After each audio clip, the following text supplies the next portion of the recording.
नमस्कार सर, बहुत बहुत स्वागत है आपका। नमस्कार अंजू जी। आपका भी बहुत धन्यवाद याद करने के लिए। और आपके चेहरे की खुशी बता रही है कि कुछ तो खास है। सर आज बहुत कुछ खास है। एग्जिट पोल के जो रिजल्ट थे ना, उनको देखकर तो मुझे भी सदमा लगा था कि ये क्या हो गया। लेकिन आज सुबह जैसे जैसे नतीजे सामने आ रहे थे, रुझान आ रहे थे और खेल पूरी तरह से पलट गया। तो जो लोग सुबह जलेबियां बांट रहे थे और खा रहे थे वो तो सदमे में गए ही। लेकिन मौसम बदल गया और अब जलेबियां कोई और खा रहा है। बिल्कुल सही कह रही हैं आप। और देखिए, ये कांग्रेस की भी हार है, राहुल गांधी की भी हार है, और जो जिस तरह की पॉलिटिक्स की जा रही थी उसकी भी हार है। याद करिए 2021-22 का वो दौर, जब 13 महीने तक दिल्ली में वो आंदोलन चलवाया गया किसानों के नाम पर। वो सब भूमिकाएं थी हरियाणा को जीतने की, और हरियाणा को जीत करके फिर आगे का रोड मैप तैयार करने की। आगे का रोड मैप तैयार करने की बात को याद रखिएगा, इस पर मैं आऊंगा फिर से हम्म। कि क्या क्या योजनाएं थी इनकी अगर हरियाणा जीत लेते तो। हम्म। तो वो 13 महीने का आंदोलन, इसके बाद फिर वो जंतर मंतर पर महिला पहलवानों का आंदोलन, इसके अलावा शंभू बॉर्डर पर लोकसभा चुनाव से ठीक पहले फिर से पंजाब की कुछ जत्थेबंदियों को ला करके बैठाना। और उनको वहां बैठाने के लिए नहीं लाए थे, दिल्ली तक लाने के लिए उनको लेकर के आए थे। वो तो वहां पर मनोहर लाल खट्टर सरकार ने उनको रोक लिया, वरना वो दिल्ली में आकर के ड्रामा करते और लोकसभा चुनाव से पहले कुछ ऐसा सीन क्रिएट करवाते कि कुछ लाठी चार्ज हो जाती, कुछ आंसू गैस के गोले चल जाते, दो चार लोग अगर मर जाते। तो ये लोकसभा चुनाव से पहले नरेंद्र मोदी को विलेन बनाना चाहते थे, किसानों के, गरीबों के, मजदूरों के आंखों में, और देश विदेश के मीडिया में भी। तो वो हो नहीं पाया इनका। फिर जो ये सारे ड्रामे चल रहे थे, इसके बीच में लोकसभा चुनाव में इन्होंने जो संविधान बदल जाएगा, आरक्षण छीन लेंगे, वो सारा कुछ जो प्रोपेगेंडा किया, और दलितों की, ओबीसी की, आदिवासियों की बात करने लगे। भूल जाते हैं जब ओबीसी की बात करते हैं कि भारतीय जनता पार्टी ने 2014 में ओबीसी को ही प्रधानमंत्री बनाया था। बिल्कुल। भूल जाते हैं जब दलित की बात करते हैं कि 2017 में प्रणब मुखर्जी के बाद भारतीय जनता पार्टी ने एक दलित को ही राष्ट्रपति बनाया था। जब आदिवासियों की बात करते हैं तो भूल जाते हैं कि 2022 में एक आदिवासी वनवासी को ही राष्ट्रपति बनाया गया है, और वो भी महिला को बनाया गया है। और उसका इन्होंने विरोध किया था। जी हाँ, उनके खिलाफ तो मीरा कुमार को ले आए थे, दूसरे लोगों को ले आए थे। तो कहने का आशय ये है कि ये लोग एक प्रोपेगेंडा फैलाते हैं। प्रोपेगेंडा भी कैसे, और झूठ भी कैसे बोलते हैं। कहते हैं कि साहब, मैंने नौकरशाही में देखा था, बस 3 अफसर जो हैं मुझे दलित और ओबीसी के मिले। अब वो 3 अफसर जो अब जाकर के सेक्रेटरी बने हैं, वो कब की भर्ती है भैया? वो नरसिम्हा राव के समय की भर्ती है। तो फिर गलती किसकी है? मोदी सरकार की जो 2014 में बनी है, या जिस सन में यह भर्तियां हो रही थी उस सरकार की गलती है?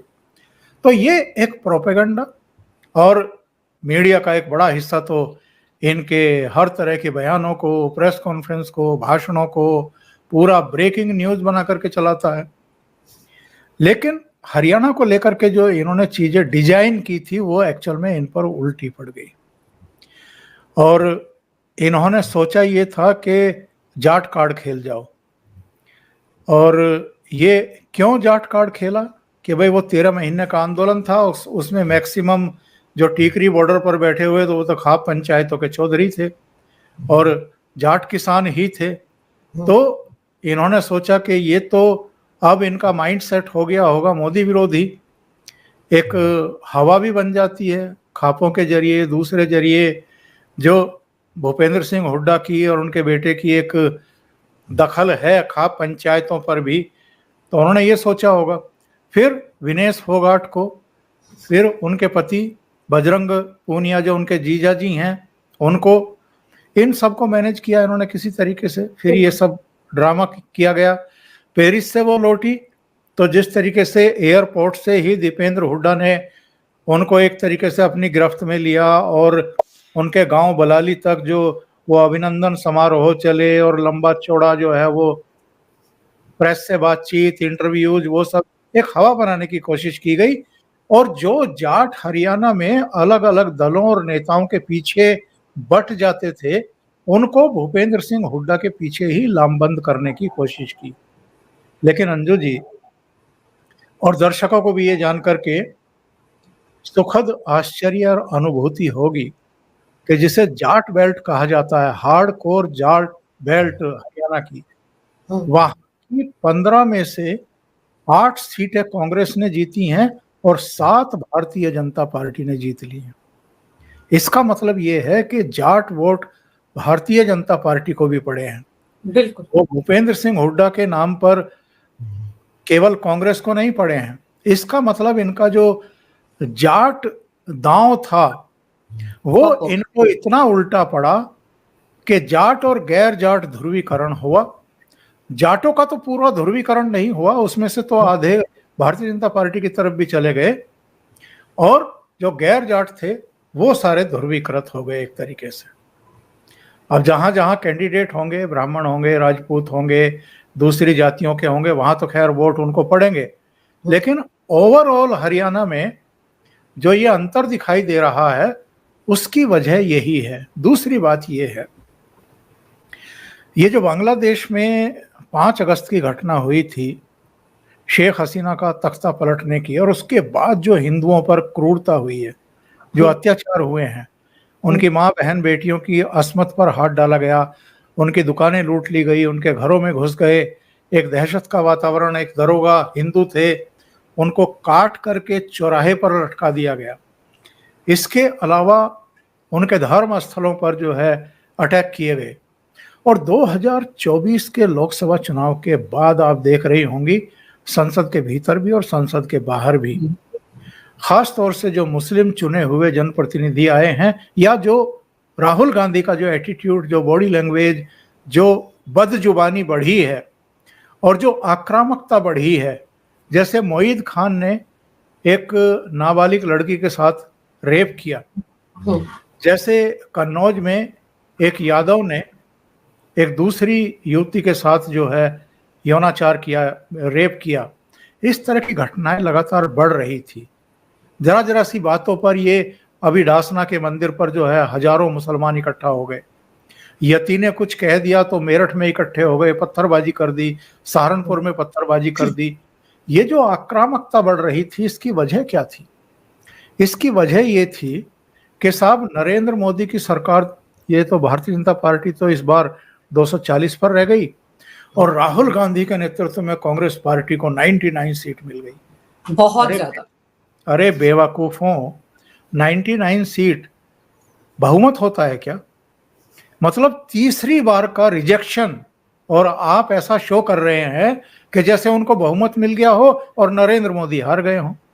नरेंद्र मोदी की पार्टी को तीसरी बार में 240 सीटें मिल रही हैं 10 साल के शासन के बाद। 10 साल के शासन के बाद कांग्रेस को केवल 44 सीटें मिली थी 2014 में। कहां 44 सीटें और कहां 240 सीटें? तो ये अंतर नहीं समझ में आ रहा है। तो ये जो घटनाएं हुई हैं ना, इनका भी कहीं ना कहीं रिएक्शन था लोगों में।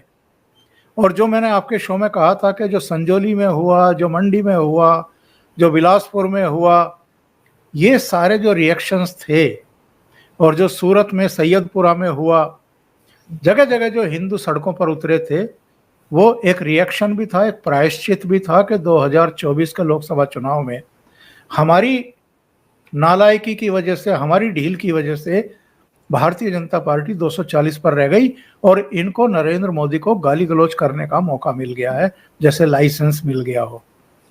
तो सर लाइसेंस तो ऐसा मिला कि आप राहुल गांधी की भाषा देखो ना, आप जम्मू कश्मीर वैली में जितनी प्रेस रैलियां की, उसमें क्या बोल रहे थे, हमने तो मोदी को देखिए बिल्कुल बैकफुट पर ला दिया, बॉडी लैंग्वेज देखिए, आप तो नहीं देखते, मैं तो देखता हूँ, मेरे तो आमने सामने होते संसद में, कैसे चलते, पहले ऐसे चलते थे, अब ऐसे चलते हैं। अब खुद तो राहुल गांधी सर नतीजे आने के साथ ही सुना विदेश भाग गए, चले गए वो, उनका कोई ट्वीट श्वीट सुबह से नजर नहीं आया, ना बहन का ना भाई का। पर राहुल गांधी तो सर हरियाणा में वो विजय संकल्प यात्रा भी 3-4 दिन की निकाली थी। तब कोशिश ही हो रही थी कि राहुल गांधी के सिर पर जीत का सेहरा बांध दिया जाएगा। आज सुबह मैं टीवी चैनल्स पर देख रही थी, एक चैनल जो है जहां पर वो बहुत बड़े वाले पत्रकार आते हैं, वो प्रोग्राम कर रहे थे लाइव। तब तक जब तक कि नतीजे लग रहा था कि कांग्रेस के फेवर में आ रहे हैं सर, तब तक वहां पर फोटो कांग्रेस के उसमें राहुल गांधी की थी। लेकिन जैसे ही ट्रेंड बदला तो वहां पर मल्लिकार्जुन की फोटो लगा दी गई। यानी कि हार ये राहुल गांधी की नहीं होगी सर, ये मल्लिकार्जुन खड़गे की होगी। मल्लिकार्जुन खड़गे का ही पत्ता साफ होगा आने वाले दिनों में। किसी का पत्ता साफ नहीं होगा, आप देखिएगा। ये सब, ये मल्लिकार्जुन खड़गे कम किसी तरह के मतलब जबान से कमतर बोलने वाले हैं क्या? नहीं, वो आपको याद नहीं है कठुआ में जब भाषण दे रहे थे और इनकी अचानक तबीयत खराब हो गई, बाद में कहा गया कि जी वो बीपी जरा एकदम नीचे चला गया था, इसलिए जो है वो पैरों पर खड़े नहीं हो पाए, जबान लड़खड़ा गई। लेकिन जबान लड़खड़ा रही है, आपको लग रहा है कि आप गिर जाएंगे, आप पड़ जाएंगे, आप मर जाएंगे, फिर भी आप कह रहे हैं कि मैं जब तक नहीं मरूंगा जब तक कि नरेंद्र मोदी को नहीं हटा दूंगा। क्या बेहूदगी है भाई। मतलब आपकी तबीयत खराब है, आपको अस्पताल में जाने की जरूरत है, अस्पताल में नहीं अपने घर के बेड पर लेटने की जरूरत है, और आप कह रहे हैं कि नरेंद्र मोदी को जब तक नहीं हटा लूंगा तब तक जो है मैं मरूंगा नहीं। सर अरे आप भाई, पीएम मोदी फोन करके उनका हालचाल पूछ रहे थे, आप शालीनता देखिए। हालचाल पूछा पीएम मोदी ने फोन करके मल्लिकार्जुन खड़गे का। ये देश अगर नरेंद्र मोदी के पीछे ताकत बनकर के खड़ा हुआ है तो उनकी इन्हीं खूबियों के चलते और इन्हीं संस्कारों के चलते बना हुआ है।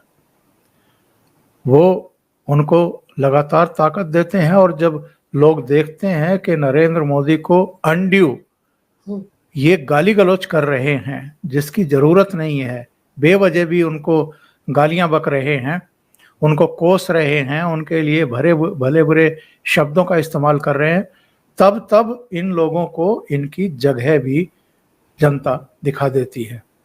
तो ये जो रिएक्शन है हरियाणा का, ये तो बेहद महत्वपूर्ण भी है और एक संदेश भी इसमें छिपा हुआ है। अब आप देखिए ना कि हम लोग भी क्या विश्वास कर रहे थे कि तीसरी बार भारतीय जनता पार्टी की सरकार बन जाएगी हरियाणा में। ऐसा कभी हुआ नहीं था। बिल्कुल। तो आज हरियाणा ने जो दिखाया है, जो फैसला दिया है, ये इस बात का द्योतक है कि जिस हरियाणा में 2014 से पहले तक भारतीय जनता पार्टी एक बड़ी ताकत नहीं थी, अलग अलग दलों की सहायक हुआ करती थी, पिछलगू हुआ करती थी, हार्डली 10-11% वोट शेयर मिलता था, अधिकतम सीटें भारतीय जनता पार्टी को 17 मिली थी 2014 से पहले, उससे ज्यादा सीटें कभी नहीं मिली। वो पार्टी आज लगातार तीसरी बार सरकार बनाने की दहलीज पर जाकर के खड़ी हो गई है। इसका मतलब ये है कि हरियाणा ने तय कर लिया है कि वो भी अब गुजरात और मध्य प्रदेश की तरह ही मोदी को ताकत देगी और मोदी के पीछे खड़ी होगी। ये चीजें हमें बहुत कुछ बताती भी हैं और बहुत कुछ सिखाती भी हैं, और ये भी शो करती हैं अंजू जी कि भारत का जनमानस चीजों को कितनी जल्दी भांप लेता है, कि हरियाणा को ग्रैब करने के लिए, उस पर कब्जा करने के लिए किस किस तरह की साजिशें रची गई हैं। वो 13 महीने का आंदोलन, फिर जंतर मंतर का 2 बार का इनका पहलवानों का आंदोलन, उसके बाद शंभू बॉर्डर, इसके बाद जब ये पेरिस प्रकरण हुआ और वो फाइनल के लिए डिस्क्वालीफाई हो गई, तो भी प्रधानमंत्री नरेंद्र मोदी पर किस तरह के आक्षेप लगाए गए, षड्यंत्र की बातें की गई कि साहब पीएमओ के स्तर पर कुछ षड्यंत्र रचे गए हैं। मतलब ये सारी चीजें ये शो कर रही थी कि ये कितने बेताब हैं, कितने बावले हो गए हैं हरियाणा पर कब्जा करने के लिए। सर विनेश फोगाट ने कैसे झूठ बोले आप देखिए। उन्होंने एक इंटरव्यू चलाया था अभी चुनाव के दौरान ही, जिसकी हेडलाइन, वो जो हम थंबनेल कहते हैं, वो कितना बेहुदा था। सारी रात करके क्या लिखा था बताइए आप। मतलब पीएम मोदी ने पहले कहा कि फोन नहीं किया, फिर बाद में कहती है फोन किया, मैंने नहीं उठाया, मैं नहीं बात करना चाहती। कितने झूठ बोले सर। लेकिन सर यहाँ पर जो कांग्रेस की अंतर कला है, यानी कि वो जो दलित कार्ड खेला जा रहा था, ये तंवर जो है एक दिन पहले आके शामिल हो जाता है कांग्रेस में। ये सारी नौटंकियां धरी की धरी रह गई सर। तो और अब तो रोना धोना ईवीएम को लेकर भी शुरू हो गए सर। चिट्ठी लिखी गई है चुनाव आयोग को, जयराम रमेश ने चिट्ठी लिख डाली है कि बड़े स्लो नतीजे आ रहे हैं, कहीं कोई धांधली हो रही है। उदित राज कह रहे हैं ये नतीजे सही नहीं है, इनको लग रहा है कि वो एग्जिट पोल ही सही थे। एक्चुअल में क्या है कि जो कुंठा है, जो बौखलाहट है, जो हताशा है, उसको छिपा नहीं पा रहे हैं। और इनको लग रहा था कि ये स्टेट तो अब हमारी गोद में आकर के गिरना ही गिरना है, क्योंकि वहाँ 10 साल हो गए हैं भारतीय जनता पार्टी को। हमने जितने हम प्रपंच कर सकते थे वो सारे प्रपंच हमने कर ही लिए हैं। जाट राजनीति का कार्ड खेल ही दिया है, खाप पंचायतें भी हमारे साथ ही हैं, एक माहौल बन गया है। अब तो बस सरकार बनाने की तैयारी करनी है। इसीलिए तो राहुल गांधी हों, प्रियंका हों, ये सारे जिस तरह की जबान बोल रहे थे हरियाणा में जाकर के, मतलब अहंकार सिर चढ़ कर के बोल रहा था। और ओवर कॉन्फिडेंस इसी को कहते हैं जो इनका दिखाई दे रहा था। यहाँ तक कि हुड्डा पिता पुत्र का भी ओवर कॉन्फिडेंस, बॉडी लैंग्वेज, जिस तरह की भाषा का इस्तेमाल किया जा रहा था। भूपेंद्र हुड्डा ने फिर भी संयम बरता, पर दीपेंद्र हुड्डा तो जब से वो सब इन सारे प्रदर्शनों के पीछे भी अगर किसी की भूमिका है, पर्दे के पीछे रह करके भूपेंद्र सिंह हुड्डा की और पर्दे के बाहर आकर के दीपेंद्र हुड्डा की थी। और सारी कांग्रेस भी थी, आम आदमी पार्टी भी थी, सब जितने, और देश विदेश के भीतर जो बैठी हुई दूसरी ताकतें हैं, मोदी, भारतीय जनता पार्टी और आरएसएस के खिलाफ मुहिम चलाने वाली, वो सारी वामपंथी सारे, और योगेंद्र यादव जैसे चेहरे, तो सबको एक साथ जवाब दिया है हरियाणा ने। और मैं एक बात बताऊं आपको जी, ये जो हरियाणा के नतीजे हैं, इनकी धमक बहुत दूर तक सुनाई पड़ेगी। और अभी महाराष्ट्र में होने हैं, झारखंड में होने हैं, दिल्ली में होने हैं। ये 3 तो अभी हो रहे हैं, फरवरी 2025 तक निपट जाने हैं। और महाराष्ट्र और झारखंड में तो अब किसी भी समय ऐलान हो जाएगा, क्योंकि चुनाव आयोग कह चुका है कि 26 नवंबर से पहले हमें महाराष्ट्र को निपटाना है। तो ये चुनाव, इनके हरियाणा के नतीजे आप देखेंगे इन राज्यों पर भी किस तरीके से असर डालते हैं। दूसरी बात, मैं जम्मू कश्मीर के चुनाव के नतीजे देख रहा था। नहीं सर, उससे पहले मैं आपसे एक हरियाणा के लाल केजरीवाल की बात भी करना चाहती हूँ। 89 सीटों पर उन्होंने भी उम्मीदवार उतारे थे सर, बड़ी बड़ी बातें कर रहे थे वो कि डबल इंजन की सरकार तो फेल हो गई, पहले जून में फेल हो गई, अब यहाँ फेल हो जाएगी, फिर महाराष्ट्र में भी नहीं आएगी, झारखंड में भी यही होगा। वो ऐसी सी बातें कर रहे थे सर। वो तो अपनी ईमानदारी का सर्टिफिकेट मांगने के लिए दूसरी बार उतरे थे हरियाणा में। पहला सर्टिफिकेट तो लोकसभा चुनाव में मिल गया था, दूसरा मांग रहे थे सर।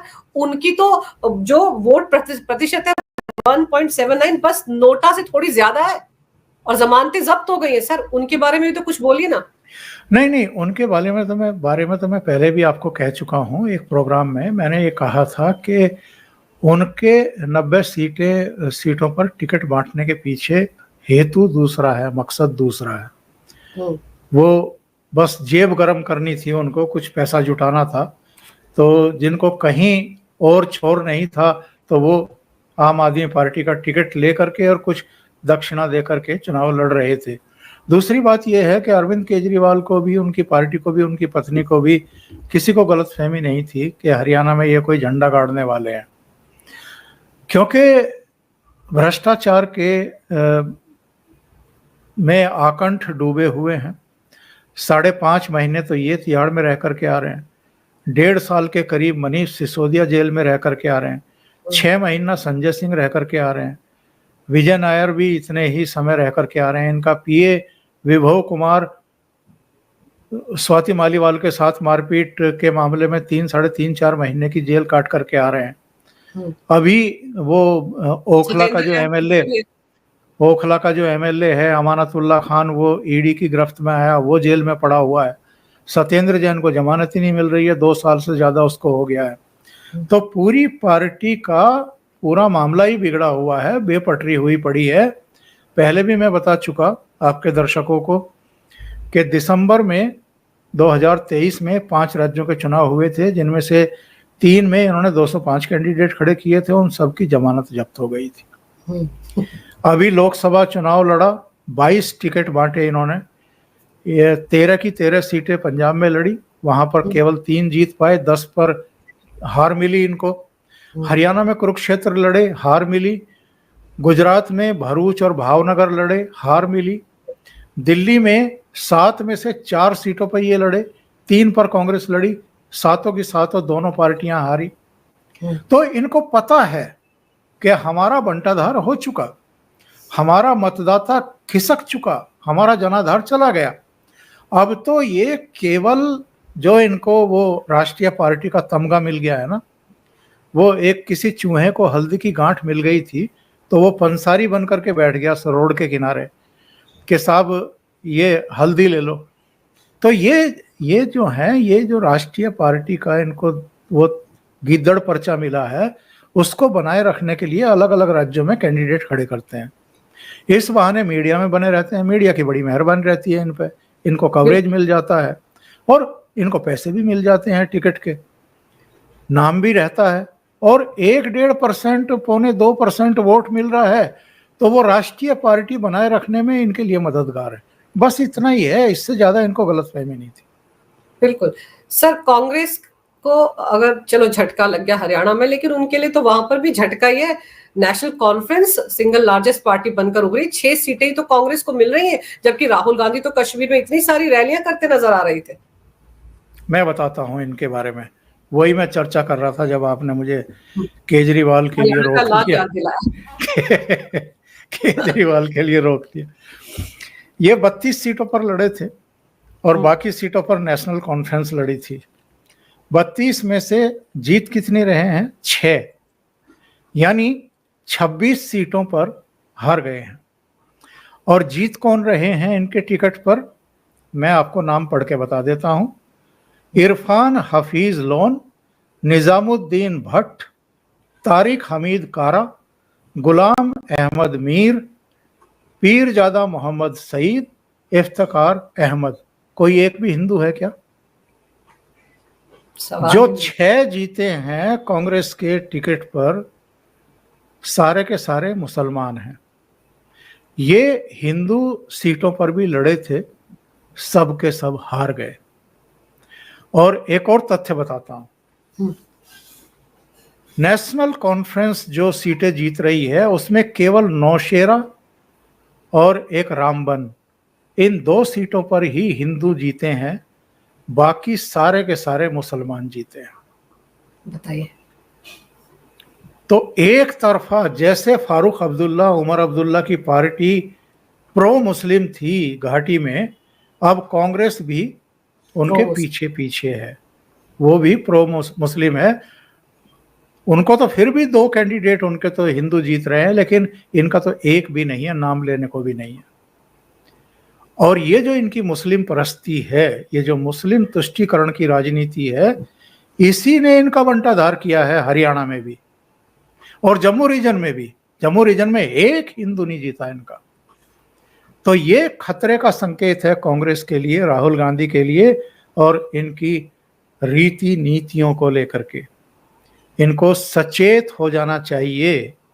और वैसे अब देर बहुत हो चुकी है, अब तो अगर ये चाहेंगे भी, और कई बार करते भी हैं नाटक नौटंकी, वो लंबा सा एक तिलक लगाएंगे यहाँ माथे पे, उल्टी सीधी धोती पहनेंगे और एक गमछा सा डाल करके जो है कभी हनुमान मंदिर पहुंच जाते हैं, कभी किसी दूसरे जाने माने मंदिर में पहुंच जाते हैं।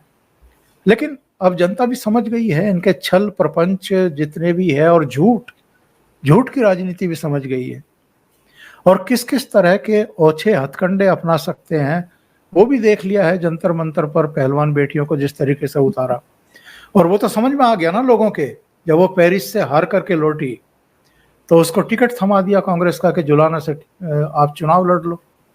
और देखो वो जीत भी गई साहब, कांग्रेस हार गई और वो जीत गई। 6015 वोटों से जीती है विनेश जुलाने से। जी हाँ। पर सर आप ये सोचिए कि जैसे आप कहते हैं ना, रोड मैप तैयार कर दिया है हरियाणा ने, वहां पर मतलब आप ये सोचिए कि जिस तरीके से कांग्रेस की वहां हार हुई, उसकी धमक दूर दूर तक तो सुनाई पड़ेगी।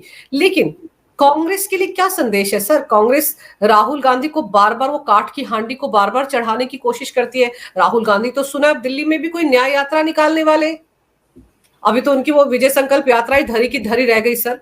तो राहुल गांधी को लेकर जो सैम पित्रोदा ने कहा था अमेरिका में कि अब पप्पू पप्पू नहीं रहा है, राहुल गांधी विदेश चलेंगे, मुझे लग रहा है उनको स्टेटमेंट बदलना पड़ेगा, पप्पू शायद पप्पू ही रह गया है। अब मैं ये नाम इसलिए ले रही हूँ सर क्योंकि खुद सैम पित्रोदा ने कहा था कि पप्पू पप्पू नहीं रहा है, तो राहुल गांधी के लिए कहा था, तो इसीलिए मैं ये शब्द यूज कर रही हूँ कि अब तो इनको सोचना पड़ेगा पप्पू पप्पू ही रहा।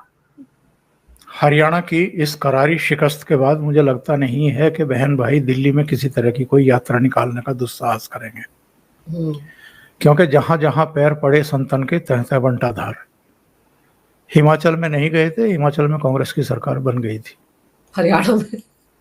हरियाणा में गए, दोनों भाई बहन गए और खूब उछल उछल करके भाषण दिए, जलेबी का बखान किया, फैक्ट्री में बनवा रहे थे, बंटाधार करके चले आए। अब दिल्ली में दिल्ली वाले नहीं चाहेंगे, अजय माकन वगैरह सब हाथ जोड़ करके खड़े हो जाएंगे कि महाराज बस दिल्ली को बख्श दो किसी तरीके से। हालांकि उनको भी कोई गलतफहमी नहीं है, क्योंकि इनका बंटाधार तो पहले से ही हुआ पड़ा है। भाई आप एक दो याद करिए ना कि शीला दीक्षित 15 साल तक मुख्यमंत्री रही थी और कॉमनवेल्थ गेम्स में उन पर, सुरेश कलमाड़ी पर तमाम आरोप लगे, लेकिन पूर्वी दिल्ली की पूरी कायाकल्प अगर हुई है तो शीला दीक्षित के टाइम में हुई है। बिल्कुल। तो ये जो एक विरासत थी, जो लेगेसी थी उनकी शीला दीक्षित की, इन्होंने तो उसको भी चौपट कर दिया। बिल्कुल। अच्छा, क्या जरूरत थी भाई लोकसभा चुनाव में अरविंद केजरीवाल के साथ चुनाव लड़ने की? नहीं, क्या मजबूरी थी? 2019 के रिजल्ट उठा के देखो, 2014 के उठा के देखो, तो भारतीय जनता पार्टी 7 सीटें जीती और कांग्रेस सेकंड नंबर पर थी, एक सीट को छोड़ करके। वहां सेकंड नंबर पे आम आदमी पार्टी थी। तो आप तो खुद ही अपने घर में आग लगा रहे हैं, आप तो खुद ही दूसरी पार्टियों को जो है मौका दे रहे हैं। इनका तो बस नहीं चला, वरना राहुल गांधी तो हरियाणा में भी उनके साथ गठबंधन करने वाले थे आम आदमी पार्टी के। बिल्कुल, पूरा जोर लगाया था।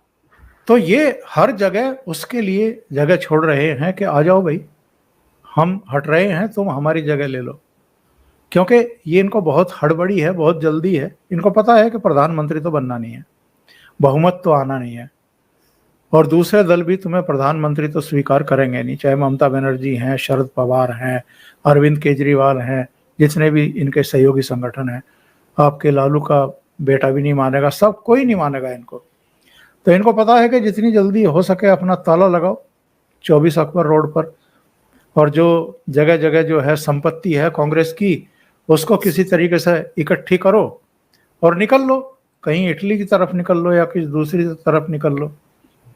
तो कांग्रेस की चिंता नहीं है। कांग्रेस की चिंता होती तो मैं तो पता नहीं कब से कह रहा हूं, ये खुद रास्ते से हट जाते और किसी योग्य को कमान सौंप देते कांग्रेस पार्टी की, कि भाई हमसे तो नहीं हो रहा, अब दूसरे लोग आ जाओ। अरे हाई कमान तो तुम फिर भी बने रहते सर, अभी भी तो बने हुए। मल्लिकार्जुन खड़गे तो नाम के अध्यक्ष है। लेकिन नहीं, इनको ये साबित करना है कि मैं बहुत योग्य आदमी हूं, मैं बहुत विजनरी आदमी हूं, मेरे जैसी अकल तो नरेंद्र मोदी में भी नहीं है। बाकी जितने मतदाता हैं ये तो बेवकूफ हैं, जो मेरे टैलेंट को समझ नहीं रहे, पहचान नहीं रहे, और लगातार गलतियों पे गलतियां करते जा रहे हैं। तो लोग जो हैं वो सुनते हैं, मजे लेते हैं, मजाक उड़ाते हैं, और ऑन एयर उस शब्द का यूज नहीं करना चाहता वो बताते हैं इनको। सर, पर इतना जरूर है कि ये जो मुफ्त की रेवड़ियों का कल्चर वहां पर शुरू कर रहे थे अरविंद केजरीवाल, ये लोग, उसको मतलब ताज्जुब है कि हरियाणा की जनता ने सिरे से नकार दिया। अग्निवीर के नाम पर, किसानों के नाम पर, सर जवानों के नाम पर, किस पहलवानों के नाम पर जो रायता इन लोगों ने मिलकर फैलाया, कितना अच्छा जवाब दिया। ओबीसी और दलित वोट बीजेपी की तरफ आए सर। इन्होंने तो जातियों में बांटने की पुरजोर कोशिश की थी, लेकिन फिर सर वही ना कि काट की आंटी बार बार नहीं चढ़ती। जो फेक नैरेटिव लोकसभा चुनाव के दौरान इन्होंने क्रिएट किया था, वो बार बार थोड़ी हो सकता था। आप अभी भी संविधान की बात करें, जबकि जनता को समझ में आ गया कि संविधान में कुछ नहीं बदलने वाला, कुछ नहीं होने वाला, लेकिन झूठ था सर। कितनी देर तक चलता? झूठ के पांव तो होते नहीं है। तो उस झूठ की बदौलत ही वो जो 99 सीटें जीतने का नशा था ना सर, वो एक झटके में उतर गया है। और उधर शरद पवार, संजय राउत, उद्धव ठाकरे, इनकी भी बोलती बंद हो गई होगी सर हरियाणा के नतीजे देखकर। प्रियंका चतुर्वेदी का बयान सुना है आपने? दर्शकों ने सुन लिया होगा। उन्होंने कहा है कि कांग्रेस जहां जहां सीधे भारतीय जनता पार्टी से भिड़ती है वहां हार जाती है, वहां वो जीत नहीं पाती है। क्यों कहा उन्होंने ये?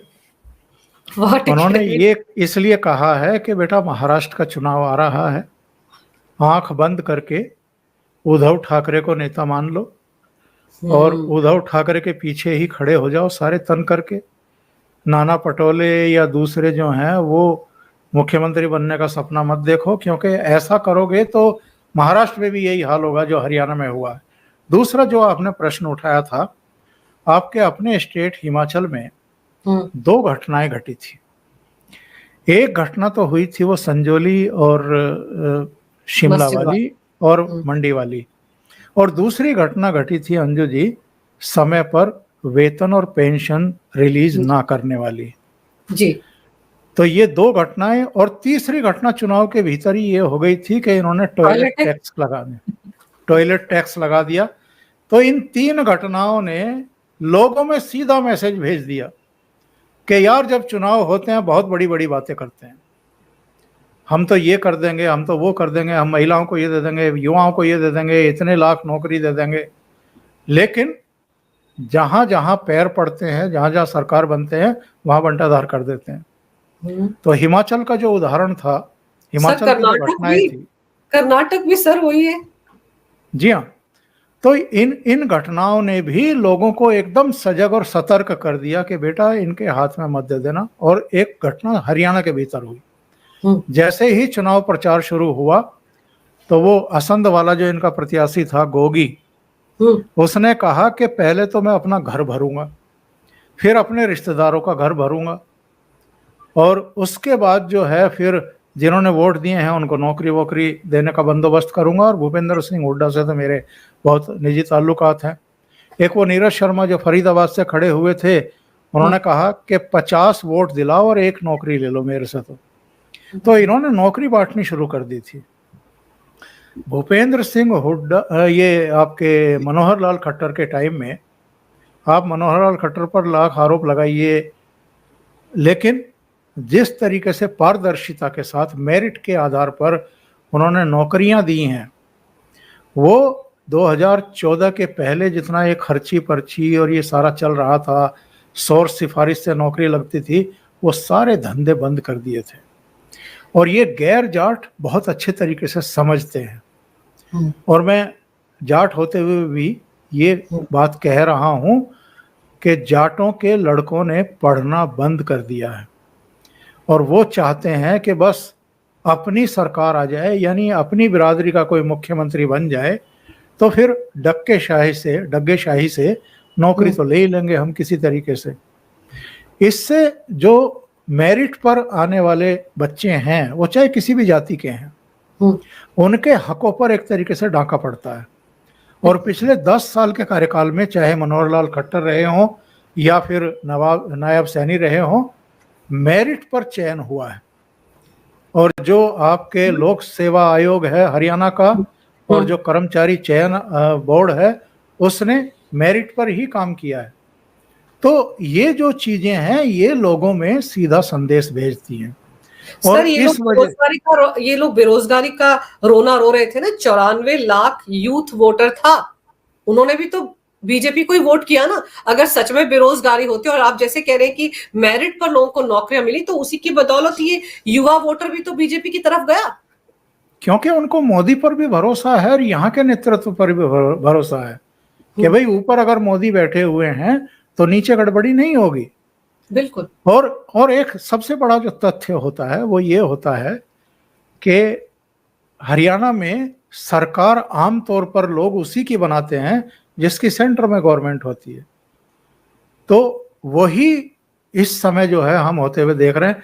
लेकिन इससे बड़ा सुकून मिला है साहब, और सुकून हमें ही नहीं मिला है, जो लोग इनकी डर्टी पॉलिटिक्स देख रहे थे और जो कुड़ रहे थे, जो आशंकित थे इस चीज को लेकर के कि पंजाब में तो अरविंद केजरीवाल की सरकार है, आम आदमी पार्टी की, हरियाणा में अगर कांग्रेस की हो गई तो दिल्ली का जीना हराम कर देंगे ये लोग। ये पंजाब से भी लोगों को लाएंगे बसों में ट्रकों में भर करके, ये हरियाणा से भी लाएंगे, और दिल्ली पुलिस और दिल्ली एलजी का और आपका होम मिनिस्ट्री का जीना हराम हो जाएगा। ये मोदी सरकार को बदनाम करने के लिए और 2029 तक या उससे पहले उनकी सरकार को गिराने के लिए एक ऐसा माहौल बना देंगे पूरे देश में।